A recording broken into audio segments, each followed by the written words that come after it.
Un nuevo aniversario se cumplió, el primer aniversario en realidad, de la guerra entre Ucrania y Rusia. El primero y esperemos que sea el último, ¿no?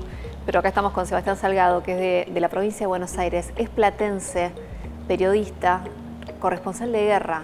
Estuviste en el lugar. ¿Cómo estás? ¿Cómo estás, Ana? Bueno, gracias por la invitación. Sí, todo eso es cierto.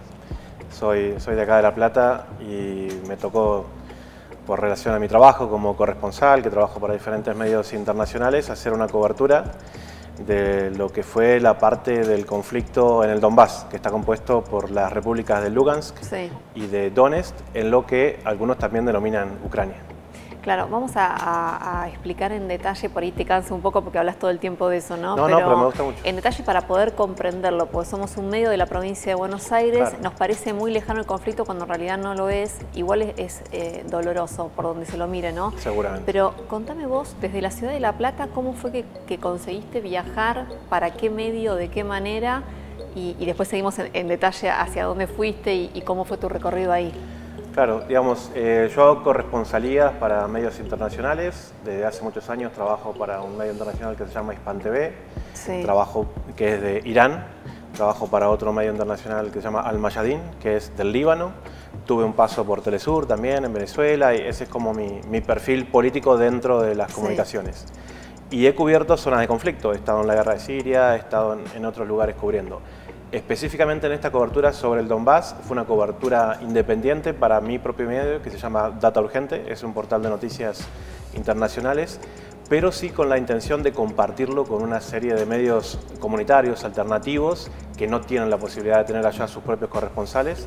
Entonces fui allá y estando, para la gente que habla en idioma español, lógicamente, la intención fue compartir un poco porque hay un nivel de censura muy grande sobre lo que está pasando en esa parte del mundo y entonces hicimos una cobertura dentro de las posibilidades con la inmediatez que requiere el momento, que fue todo el mes de agosto y un poco de septiembre, pero sobre todo traer material para hacer un documental que estamos terminando en este momento. O sea que dentro de muy poquito se estrena.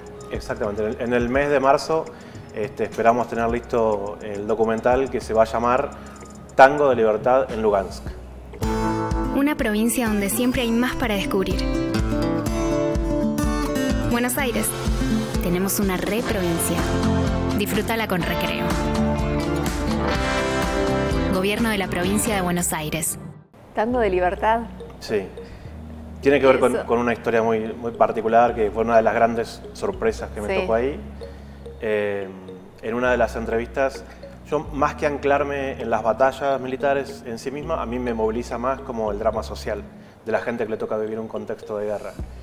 Y entonces, bueno, me di a la búsqueda de buscar gente vinculada a la religión, a la cultura, a los movimientos sociales. Y entre esa gente que busqué entrevistar estaba la directora de una orquesta sinfónica, que la orquesta prácticamente está compuesta en este momento por todas mujeres, porque los hombres están en el frente.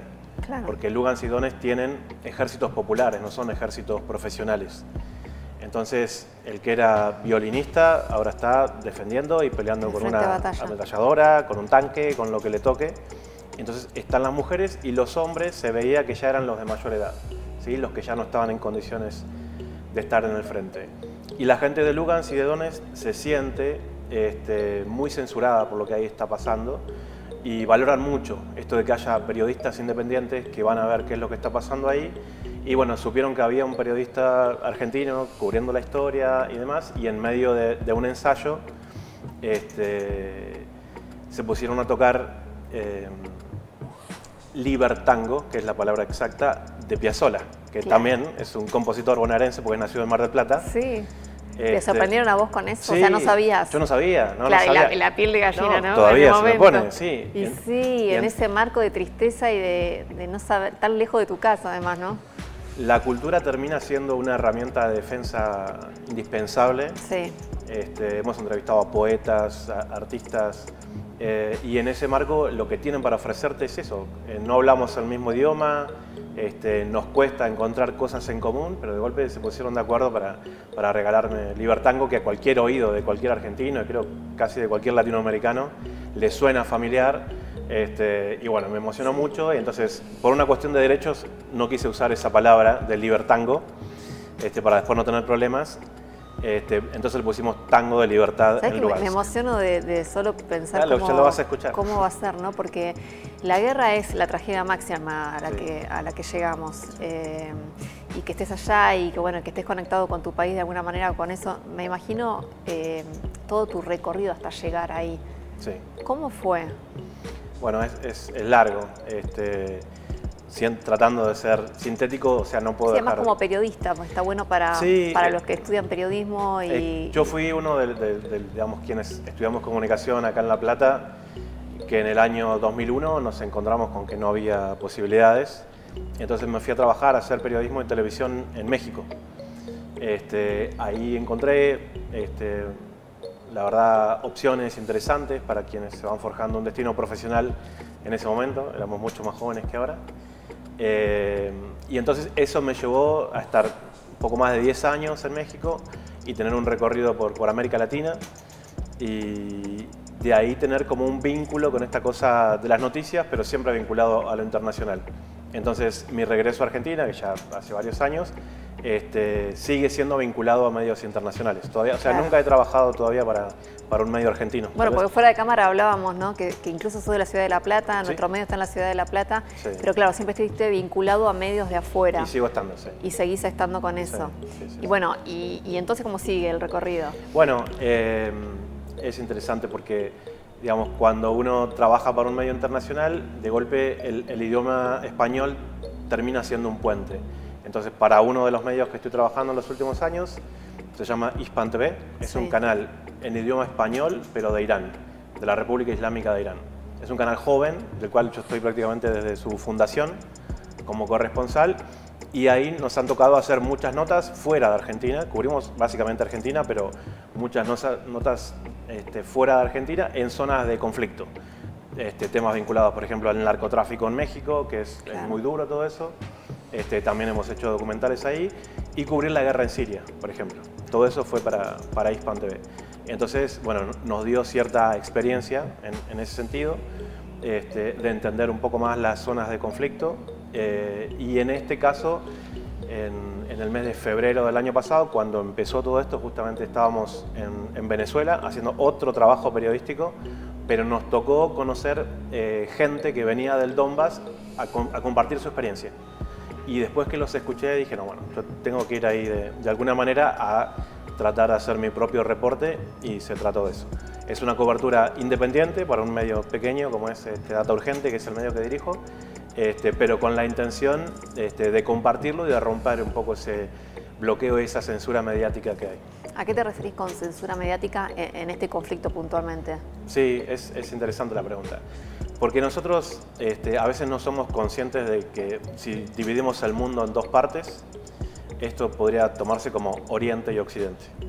Nosotros vivimos en Occidente, y todos los medios de comunicación que están en el sistema de cable que está en tu casa son medios con intereses occidentales, ¿sí? Rusia, al ser el país más grande del mundo, al ser parte de Eurasia, vamos a decir, porque está en los dos continentes, tiene una visión del mundo diferente, ¿sí? A la que tiene básicamente Estados Unidos y Europa. Y eso es parte del inicio del conflicto. Pero todos nuestros medios de comunicación están vinculados a esos intereses occidentales que de alguna manera demonizan lo que es la cultura histórica rusa en la defensa de su territorio, y entonces no tenemos manera de verlo. El ejemplo más claro es, existen medios muy fuertes rusos en idioma español, ¿sí? Vos podías ver, por ejemplo, RT, que es un canal que está en la TDA, afortunadamente creo todavía, acá en Argentina, pero no está en YouTube. Entonces YouTube, que es una plataforma occidental, que es la más grande del mundo para ver videos, no permite desde que empezó la guerra que vos puedas seguir viendo RT. Y era uno de los canales que tenía mayor llegada porque, lógicamente, era una opción que hasta hace 5 años no teníamos. Pero también viceversa, ¿no? Porque a más de uno le debe haber pasado que te aparece como la imagen de este video fue censurado y no se puede ver en Rusia, por ejemplo. Desde acá, la gente de Rusia no puede acceder tampoco a lo que es la información por fuera de ellos. Lo que pasa es que vos en Rusia podés tranquilamente ver YouTube. Los que censuran no son los canales específicamente, sino las plataformas de las redes sociales, Bien. que están vinculadas a un lado u otro de la guerra. ¿sí? Entonces, es probable que en Rusia vos no puedas sintonizar en un sistema de cable canales de Estados Unidos, pero tampoco en Estados Unidos podés sintonizar directamente canales rusos. Entonces los canales se ven a través de las plataformas. En este caso, la plataforma de streaming más conocida es YouTube y es la que se usa a nivel mundial. Bueno, entonces vos podés ver toda la gama de canales con intereses occidentales, todos los europeos, todos los del continente americano, por decirlo así, pero de un tiempo acá ya no podés ver RT. Y cualquier video de RT que aparece en YouTube, YouTube lo censura directamente. Y si vos querés en Facebook ver algo vinculado a los medios rusos, te aparece un aviso así importante, como si fuera una especie de medio espía, dice, bueno, el contenido que estás ver está vinculado a los intereses del gobierno ruso. Y es porque todas esas plataformas de alguna manera están vinculadas a un interés común que es una visión del mundo, que es ser parte de Occidente. ¿Y qué nos podés transmitir vos que no hayamos podido ver justamente por esta censura de la cual estás hablando? Y que esta fecha que acaba de pasar en realidad no es la importante. La guerra no empezó hace un año.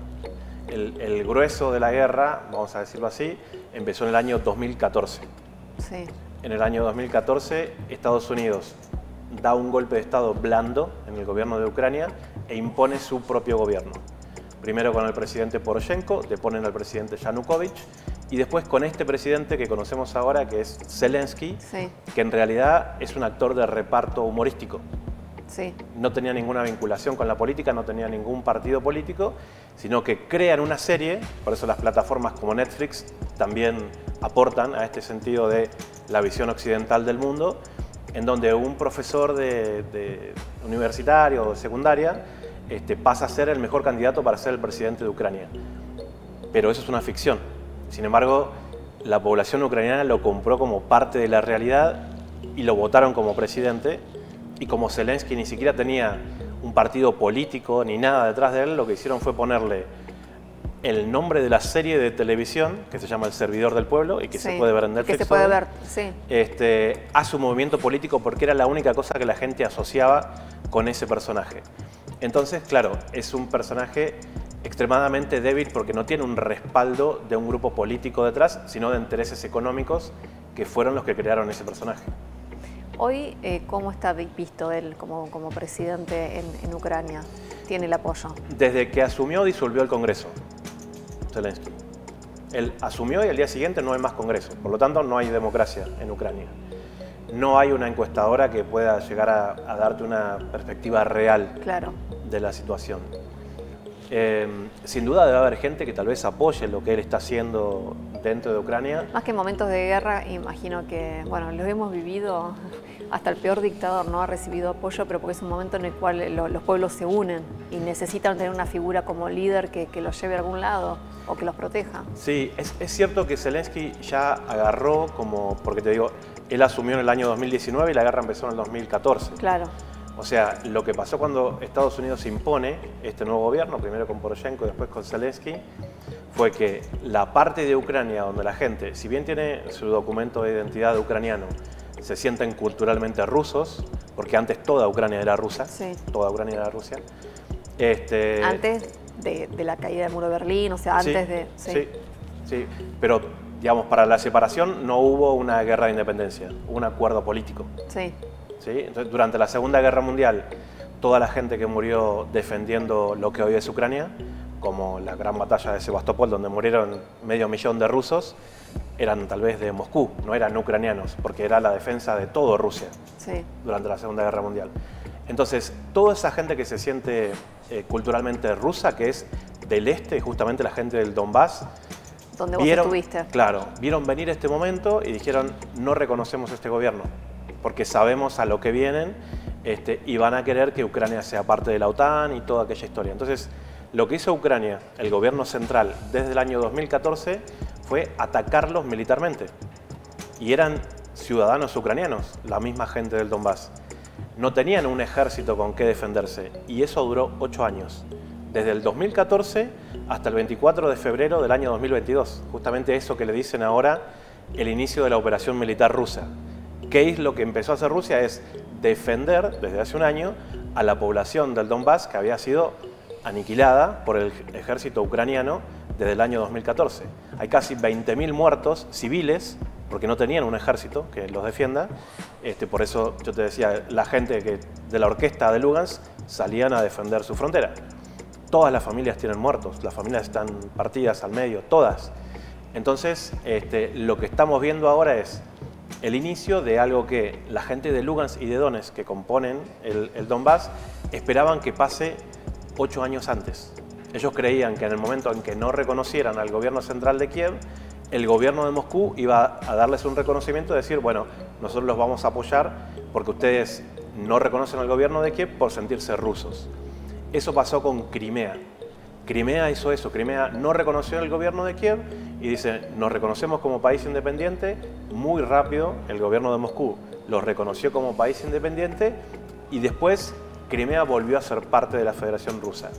Pero por algún motivo que no terminamos de entender, Moscú no hizo lo mismo con Lugansk y con Donetsk.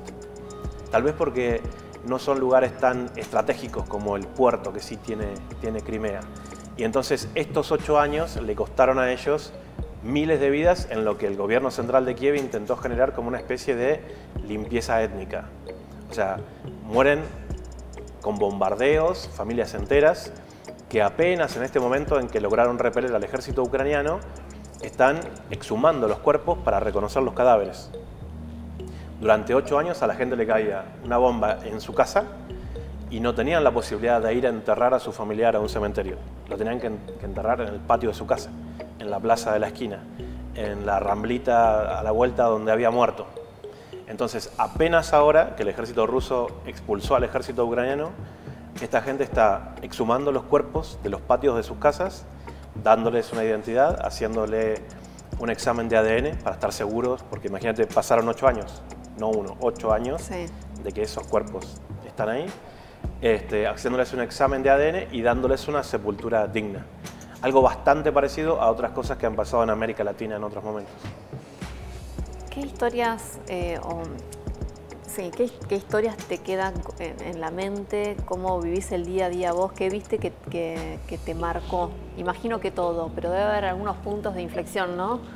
Sí, yo siempre trato de acercarme con gente que tenga alguna sensibilidad especial, ¿no? Algunos colegas, periodistas también, pero a veces yo siento que la máxima sensibilidad de un ser humano se encuentra en los poetas, la gente que hace poesía. Y pensé eso, ¿cómo debe ser hacer poesía en un contexto de guerra? Entonces busqué a un poeta, pregunté en Lugansk quién era el poeta más reconocido y terminé hablando con una mujer, Elena Zavlaskaya. Y fui a hablar con ella, una poeta muy reconocida en Lugansk. ¿Vos en qué idioma te comunicas con ellos? Estudio un poco de ruso, pero inglés básicamente. Sí. Cuando no hay la posibilidad de esa, voy con un traductor. Bien. ¿Sí? Porque mi ruso es apenas... no puedes decir, viste, si hay que entender un poeta, no, claro, no. Complejo. Sí.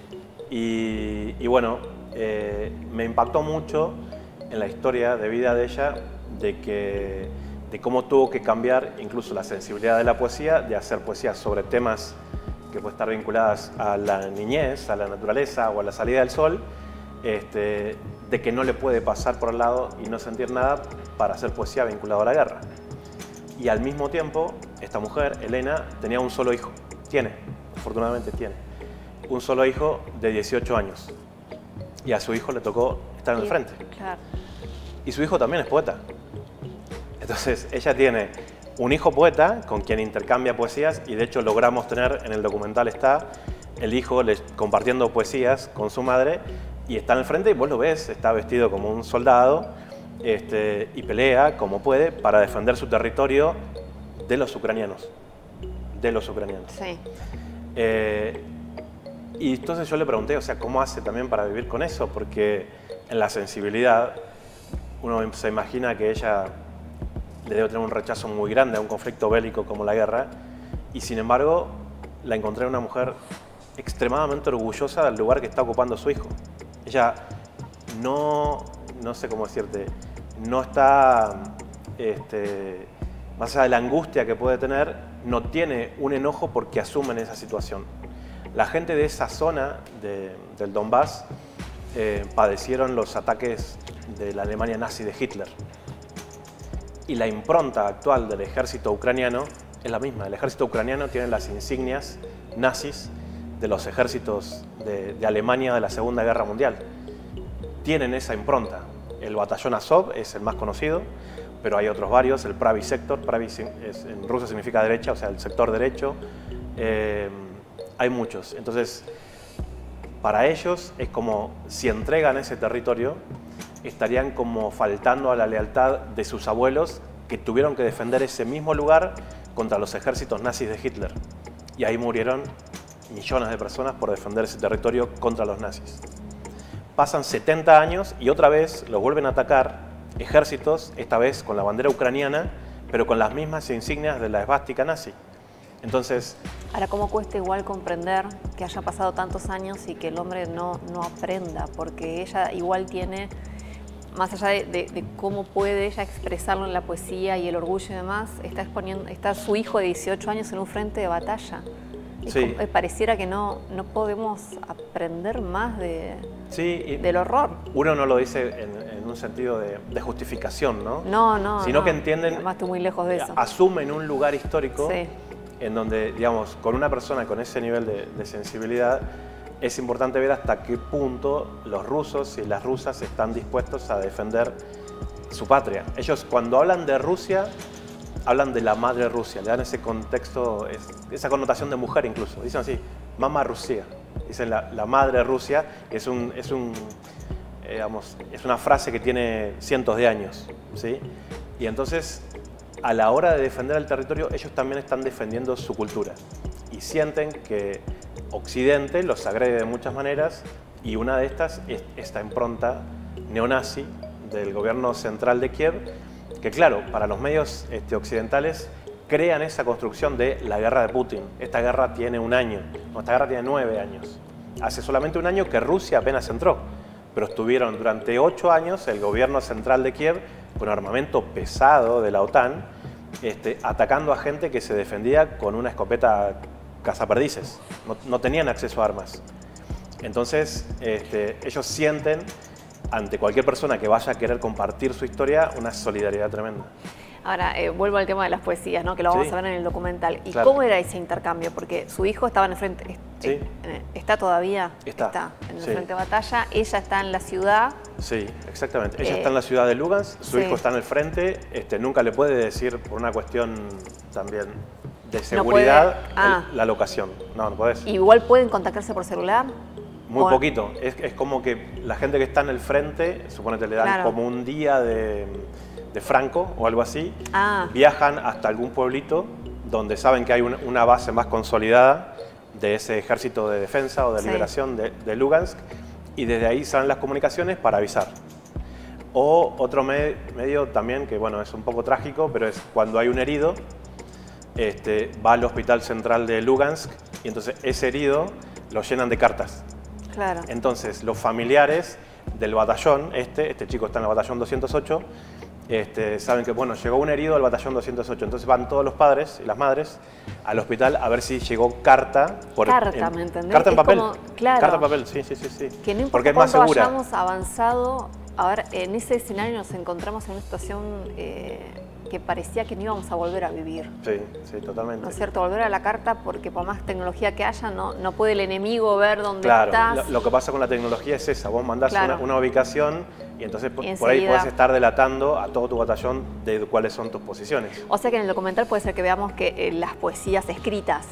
No, y declamando también. A Elena declamando una poesía y a su hijo en el frente leyendo una poesía de su mamá, y también tengo fotos de las poesías que él le manda, ¿sí? Este chico también tiene como cierta habilidad para el dibujo, entonces dibuja algunas de las cosas que él ve y las expresa, ¿no? A través de gráficos. Eso está buenísimo, como para poder ver y revivir, poder entender la tristeza y el frente de batalla, ¿no? Sí, sobre todo que nosotros, bueno, en nuestra guerra de Malvinas tuvimos, ¿no? Esas cosas, de que eran chicos de 18 años, que no querían estar ahí, pero en la mayoría de los casos asumían de la mejor manera que posible lo que entendían que podía ser la defensa de su territorio. Sí. Y acá no es que pasen todos los casos. A mí, como me preguntabas por el traductor, uno de los primeros chicos que me ayudó era un chico de 19 años. Y cuando estábamos por el centro de la ciudad, andan unas camionetas en Lugansk que están reclutando. Entonces, si vos sos de Lugansk y sos varón y sos joven, no podés estar dando vueltas sin tener nada que hacer, tenés que ir al frente. Y entonces este chico que estudiaba y que tenía una especie de salvoconducto, veía pasar las camionetas y le agarraba pánico. Él quería estudiar idiomas y estaba conmigo, y él cuando veía que pasaban las camionetas, si estábamos en un café o algo, se metía al baño. Porque sabía que si lo venían a reclutar, él no quería estar en el frente. ¿Sí? Y era su manera de tratar de evadirlo. No, es terrible. Entonces son dos historias, las dos son reales, tal vez antagónicas, pero de una misma realidad. Y con los mismos colegas periodistas argentinos que viajaron, porque bueno, tuvimos a Nelson Castro, Karina Moroso, o sea, desde Infobae también, ¿no? Sí. ¿Estuviste en contacto con ellos? No, a ver. Está buena la pregunta para graficar las cosas. Ellos van y cubren, en una guerra no puedes estar en el medio. Vas de un lado, vas del otro, porque en el medio hay fuego. Entonces ellos fueron todos y cada uno de los argentinos que fueron, por lo menos hasta ahora, no miro mucha tele de acá, pero todo lo que he visto, del lado de la OTAN. Ellos fueron todos del lado de Ucrania. Yo fui del lado ruso. ¿Sí? Yo ya tenía una postura política antes de ir que se me afianzó más, todavía en parte por estas cosas que te estoy compartiendo. Entonces, ellos van, hacen de cuenta que toda la historia de 8 años que te acabo de contar no existió y victimizan a Ucrania por lo que supuestamente está pasando ahora, como si la operación militar rusa no tuviera sentido más que de invasión de territorio. Hacen de cuenta que no existen estas 20.000 personas que Ucrania mató entre el 2014 y el 2022. Entonces, imagínate que yo no soy parte de eso ni de los medios corporativos. Mi visión es una visión más cercana a los derechos humanos, esto que te estoy mostrando. Y entonces nunca me iba a encontrar con ellos porque no compartimos ningún tipo de espacio. No estaban ni en territorio, digamos. No, ellos van del otro lado, sí. Ahora, las historias de muerte y de tristeza están de los dos lados. Totalmente, sí. ¿Qué llegaste a ver que sí desearía, o esta imagen que no puedo sacarme de la cabeza, y algo que vos todos los días recuerdes o que no te permita estar tranquilo? No sé, yo me imagino que llegaría un poco como enloquecida con algunas imágenes. Y hay cosas que como imágenes no pude poner dentro del documental, porque hay un nivel de odio vinculado a estos grupos fascistas, neonazis, que incluso se ensañan con los cuerpos. ¿Sí? O sea, no les alcanza con matar a una persona rusa, sino que después que la matan se ensañan y hacen vejaciones con los cuerpos. Entonces vos por ahí llegás a un lugar en las primeras líneas, yo no es que he estado en la ciudad, sino que he estado en lo que ellos le dicen el frontline. Sí. Y ves vejaciones que los ejércitos ucranianos han hecho con soldados rusos y es indescriptible. O sea, ni quiero contarla, ni lo voy a poner ahí, pero son imágenes que te quedan, ¿viste? Muy grabadas, porque no les encontrás sentidos. En una guerra el objetivo es la eliminación del enemigo y eso se puede entender. Ahora, ensañarte de esa manera para demostrar o generar terror en el enemigo con cosas que haces sobre los cuerpos que ya murieron, era algo que por lo menos yo no esperaba encontrar en este contexto, ni sabía que estaba pasando tampoco, que de hecho es algo de lo que no se habla mucho.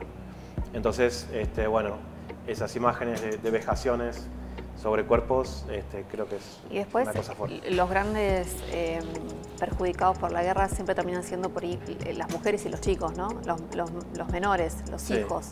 Sí. Porque los hombres es verdad que van al frente de batalla, pero las mujeres quedan además sujetas a un montón de situaciones muy complejas, y ni hablar de los más chiquitos. Sí, hay muchas mujeres en los ejércitos populares, sobre todo de Lugansk y de Donetsk, hay bastantes mujeres, no son mayoría, pero después hay un montón de lugares estratégicos de logística vinculadas a la guerra, que también hay muchísimas mujeres.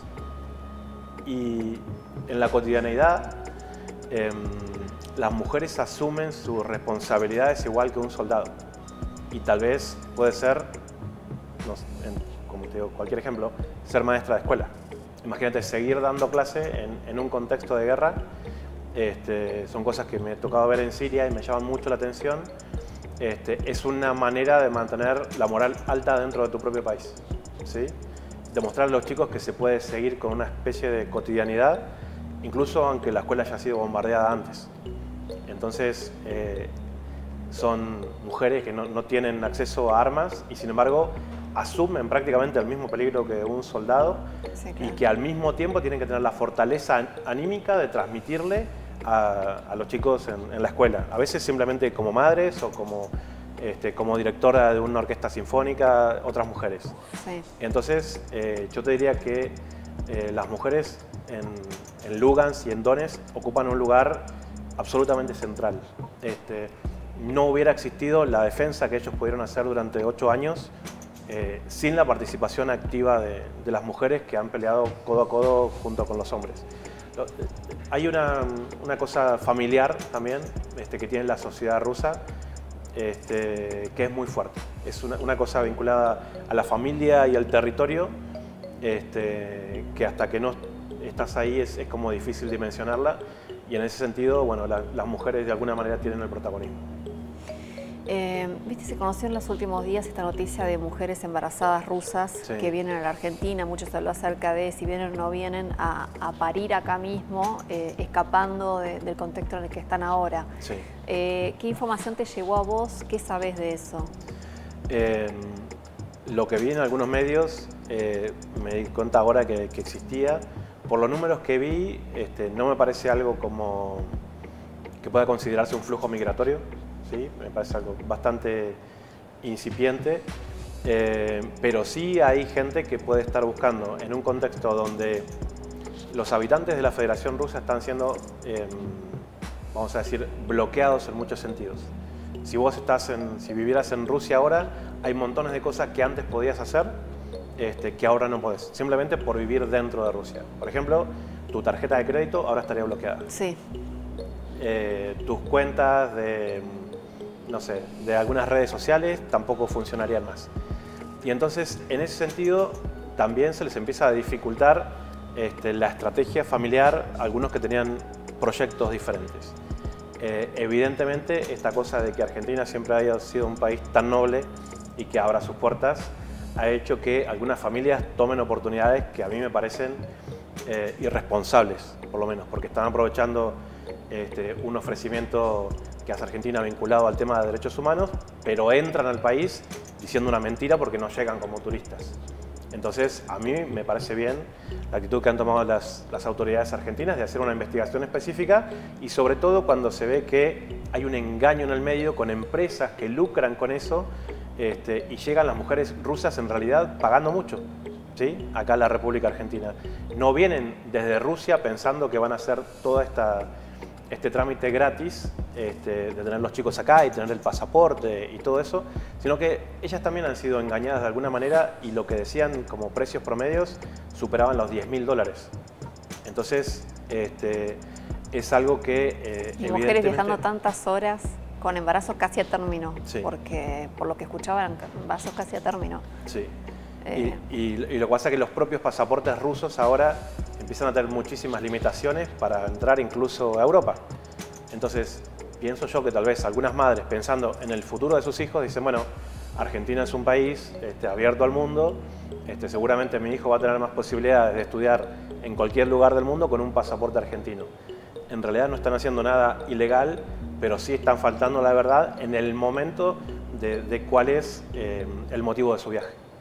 Bueno, ya casi cerrando la entrevista, me quiero concentrar en tu profesión, en que ya está, te quedás con eso, ¿no? Corresponsal de guerra, tenés una carrera impresionante. ¿La definiste porque cuando viajaste a México o eso en la misma facultad? ¿Viste? Porque todos estudiamos periodismo y decimos, nos encantaría estar en un lugar así, pero después hay que animarse y, sí, hay que hacer el recorrido para llegar a eso. ¿Lo recomendás? Va madurando solo, sí, de alguna manera. Cuando yo era estudiante fue el atentado a la AMIA en, claro, la Argentina. En 1994. Sí. Y bueno, me impactó muchísimo. Y bueno, desde un principio la historia que nos contaron, o sea, no me cerraba, no había internet en ese momento. Claro. Y entonces me dediqué a estudiar mucho ese tema. Y bueno, acá en Argentina no había mucho donde explayarse sobre eso. Aparte hay mucha censura todavía sobre ese atentado terrorista. Pero me fui dando cuenta de que, bueno, había otra visión del mundo, de que era muy difícil conocerla acá, ¿no? Entonces hubo un proceso casi autodidacta de tratar de conocer más de geopolítica, y eso me fue abriendo ciertas puertas en canales que estuve trabajando en México y en otros lugares. Fui director de información de Telesur en Caracas también, casi en mi regreso desde México. Y eso, bueno, terminó de definirme con una visión muy latinoamericanista, pero con un horizonte amplio que trata de abordar la mayor parte del mundo que se pueda. Y sos profesor de la Universidad de La Plata, además. Sí, doy clases en la Facultad de Periodismo, en la Tecnicatura en Comunicación Popular. Sebastián, muchas gracias por estar con nosotros. Sos de La Plata, sos de la provincia de Buenos Aires, pero andás por todo el mundo, así que gracias por compartir esto con nosotros. Bueno, Ana, gracias a vos y a la gente que nos ve por acá.